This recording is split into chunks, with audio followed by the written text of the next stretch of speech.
இப்போ எஸ்ஐஆர் தமிழ்நாட்டுக்கு மட்டும் பிரச்சனை அப்படின்ற மாதிரி நம்ம ஊரில் எல்லாருமே பேசிகிட்டு இருக்கிறோம். இது தமிழ்நாட்டுக்கு மட்டும் பிரச்சனை கிடையாது, ஒட்டுமொத்த தேசத்துக்கே பிரச்சனைடா அப்படின்னு ஒருத்தர் பேசியிருக்காரு.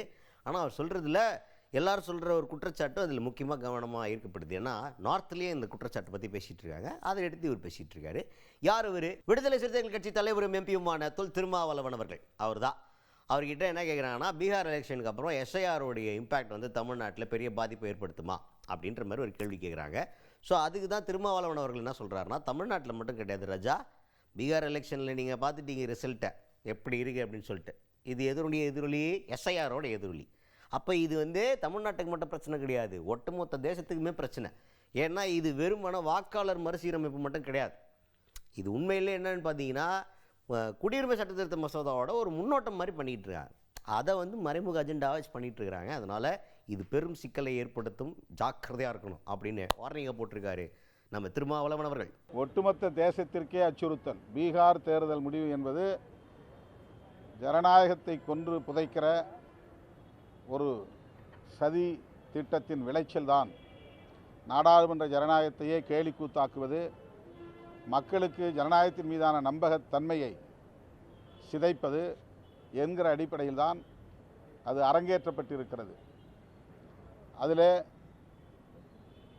மேலோட்டமாக பார்த்தால் வாக்காளர் பட்டியல் சீராய்வு என்று சொல்லப்பட்டாலும், குடியுரிமையை பறிக்கிற தேசிய குடிமக்கள் பேரட்டை உருவாக்குகிற சிஏஏ சட்டத்தை நடைமுறைப்படுத்துகிற சதி முயற்சிதான் என்பதை வெளிப்படையாக அவர்கள் சொல்லவில்லை என்றாலும் அதுதான் உண்மை என்பதை உணர வேண்டும். இது நாட்டுக்கு நல்லதல்ல. அதுக்கடுத்தது என்னன்னா முக்கியமான மேட்ரு, இப்போது வரப்போகிற தேர்தலில் நீங்கள் ஆட்சியில் பங்கு கேட்பீங்களா அப்படின்னு சொல்லிட்டு, அதிகாரத்தில் பங்கு கேட்பீங்களா அப்படின்னு கேட்டதுக்கு ரொம்ப தெளிவாக முன்னாடி சொன்ன அதே ஸ்டாண்டு தான்.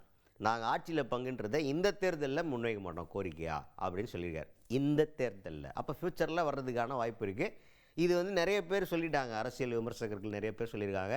அது அன்அவாய்டபிள். இது எவ்வளோ நாள் தான் மொத்தமாக கூட்டணியாக நிற்பாங்க, அப்புறம் எல்லாருமே ஜெயிப்பாங்க, ஆனால் அதில் மெஜாரிட்டி சீட் வச்சுருக்க ஒரே ஒரு கட்சி மட்டும் ஆட்சியை பிடிக்கிறது அப்படிங்கிறது எவ்வளோ நாளைக்கு ஓடும்?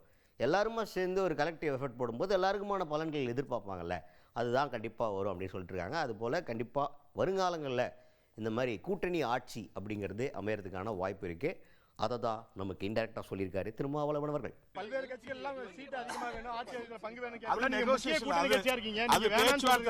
பேச்சுவார்த்தை நடக்கும்போது தொகுதி பங்கீட்டுலாம் நாங்கள் முடிவு பண்ணுவோம்.